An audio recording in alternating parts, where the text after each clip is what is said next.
What's going on, YouTube? I'm back with another video today. And today I'm going to be giving y'all a review of my 2021 Dodge Charger Scatpack. I did a review on it before, but it was all messed up and it wasn't that good of quality, so I deleted it and I'm going to start a whole new thing. But first things first, I'm going to start out with the wheels just to kind of show y'all what wheels I put on. I switched out the other ones because they're too small. They came with two 45s on back, 20 by 9 all the way around, which if you have a Scatpack and you get one from the factory, you know those wheels will slide no matter what, so I had to change those first. Are the Hellcat Red Eye replicas, I believe. I wanted to get the Hellcat wheels. I changed it up a little bit just because everybody has the Hellcat wheels, Chrysler, shit like that. They shouldn't have them, so I went with something different. Put those on, they look really good. I have a 20 by 10.5 on the back, a 20 by 9.5 on the front, with 305s on the back with 275s up front, which I think they look really good. The gloss black looks a lot better than the, I think it's like, I don't, what is it? Gunmetal gray. I don't really like that one, so I switched that out. They look really good on both sides. If you come to the back, it kind of stick out a little bit as well. I kind of want a meter stand, so that's why I did that as well.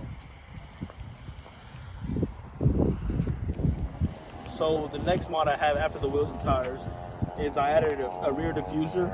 The rear diffuser I put was a gloss black to match the wheels and the rest of the car. The spoiler is matte black, but I might change that out to match the gloss. But for now, I think it's fine. It looks good. It matches really nice. The diffuser I put on looks a lot better. The only other thing I need to do is add 5-inch tips. I think it'll look more aggressive. They're 200 though, so I haven't spent that yet.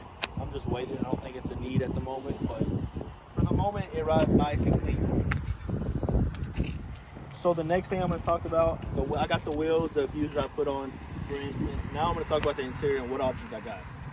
So if you come over here, you can see I got the suede seats in the package as well. I had to get that. I really don't think you should get one of these cars and get cloth seats. I think it's kind of dumb. Dodge even let you do that for paying this much money. I also got the sunroof as well. Kind of separate, that's kind of outside, but I didn't get to tell you about that. And then also, I have this little rag right here as well because whenever I sit down, the seat kind of was smushing around, so that kind of stops it and it kind of helps keep me clean. If I spill somewhere, so I got a towel right there to rub it. I recommend doing everything to keep this car intact, so whenever you get rid of it, you get as much value for it as well. And then if you come over here, got the leather steering wheel. A bunch of you probably already know that. Comes with leather steering wheel, heated steering wheel as well. Has paddle shifters. They're kind of small, but you know, I don't do much paddle shifting in it. And if you look right here, 392 right there, that's pretty cool how that comes up. And then I also have SRT mode. You get track, sport, custom, auto, all that stuff. You have your SRT dashboard, performance pages. The thing about these, they take forever, so I don't think you care about that. But right here is my window sticker as well. So my total price was $47,300. Took that off for y'all. $47,300. I got the Plus Group, which was $2,000 extra. Then I got the Power Sunroof, $1,295. Then I got the lock and lug nuts that were $75. Base price was $42,400. So you can get a Scat pretty cheap if you don't option it out. But I put a few options on. Got it for $47,000. I got it for MSRP as well. So if you go to a dealership and they're trying to charge you extra, keep going. Find another dealerships because they will give you it for MSRP. In which I also got warranty. I got free oil changes for 5 years, I believe. So there's a lot of options you can get out there as well. They're going to try to push you and say, no, we don't do that. Or they're going to try to make more on sticker when they shouldn't. But, you know, that's just how the game goes. It's a business trying to make money.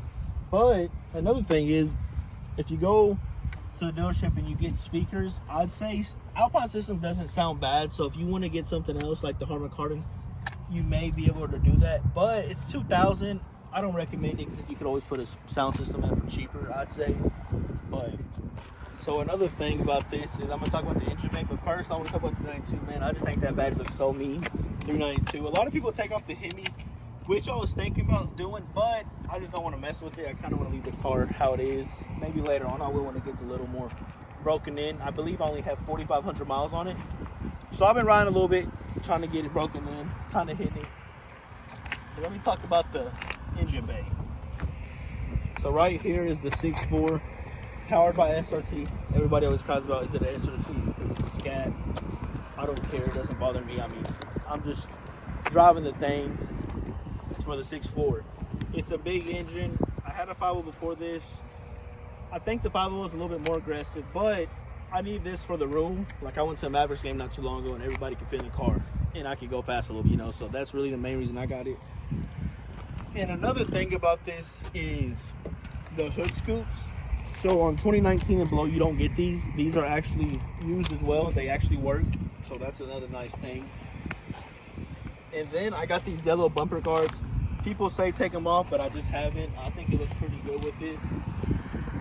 You really can't. I mean, you can do whatever you want. It's your opinion. Do what you want if you want it or you don't. Also have the fog lights as well. Don't ever use them though. I think it looks better without fog lights. And then another thing is, make sure you get the package that comes with the LEDs on the headlights. Mine has the ugly yellow one, so I would say definitely recommend that. I think it's like $1,000 more for that package, but probably worth it. And then I have the engine bay, but I think that's pretty much it. I mean, I went over everything. Kind of just gave you a simple rundown what the car had, the pages, all that, the interior, my packages. But I think that's going to be it. Peace. And then last thing, I also have a mid-muffler delete. I think that sounds pretty good on this. It's not super loud, but I think it sounds pretty good. Later on, I'll fix it. But for now, here's a mid-muffler delete.